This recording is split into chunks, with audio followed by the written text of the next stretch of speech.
Just a quick update video.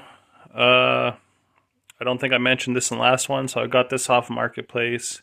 I think I paid 50 or 70 for it, and they're asking 150, and it's pretty good. It's all mounted. I wish I would have did it a little longer, but it is what it is. On this seat for the dump truck, I had to make this and shorten it so that you could adjust the seat. The factory one was too long and it wasn't doing the adjustment, and that'll be the driver's seat. For the sandblaster here, I still haven't gotten it working. Not impressed, but it is what it is. So I was at Princess Auto. I bought this. I already drilled a hole in the top. I'll see how this works later when I can get to that. I've got the hydraulics. I'm starting to take out the solenoid out. So that's part of it. I'll crawl under there. So when I left the switch, the valve close to the tank, and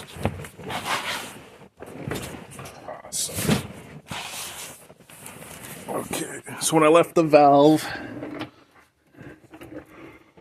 that one over there, close to the tank, and I turned on the PTO, it blew a bunch of fluid out, and I thought I had fixed that, but no. So now when I went to run the hydraulics, this thing was leaking really bad. It's still leaking, like it's been 2 days and it's still dripping. I noticed this one, and then this has a dent there. So 3 of the switches weren't working. So say like, I think it's these 2 weren't working. So that would be like boom up, boom down, and then say the lift where the arm for the lift comes down. That one wasn't working. I think it would be those 3. So this one you would hear it run, but then it would blow fluid. This one you would click it and there was nothing.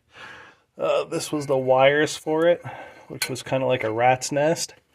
So what I'm going to be doing is removing this, running the truck manually. This was the in hose.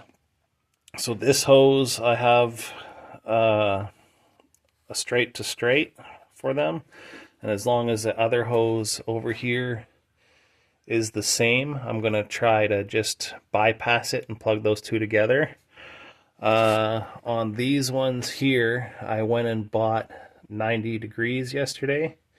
And now that I'm thinking about it, if I can just get a cap, I'm just going to go and return the 90s and see if they have caps. If not, I'll buy as many caps as I can for it and then go that way. And then I'm eventually, when this thing's done getting fixed, I'm going to mount it here on the side of the toolbox because it will be easier to access, because at this point here you have to remove the exhaust just to get to any of the hydraulics. So this is your electronic switch hydraulics. This one here is the one that was leaking before, is the manual hydraulics. And so I plugged that side and I put the 45 or 90 on that one. And I have a new hose from the pump to here. So this is where the pump comes in from. And before I was getting a leak there between those 2. So it's really decreased. It's a very light drip now. And then it crawls from this one over to that one there. And then that one does, I guess, that one does the winch, and I'm thinking part of the boom. I don't know which part of the boom yet. But yeah, this is my goal for today, is to get this out and then get all the lines blocked and flipped around so that I can run the truck manually and start working with it. All right, thanks for watching.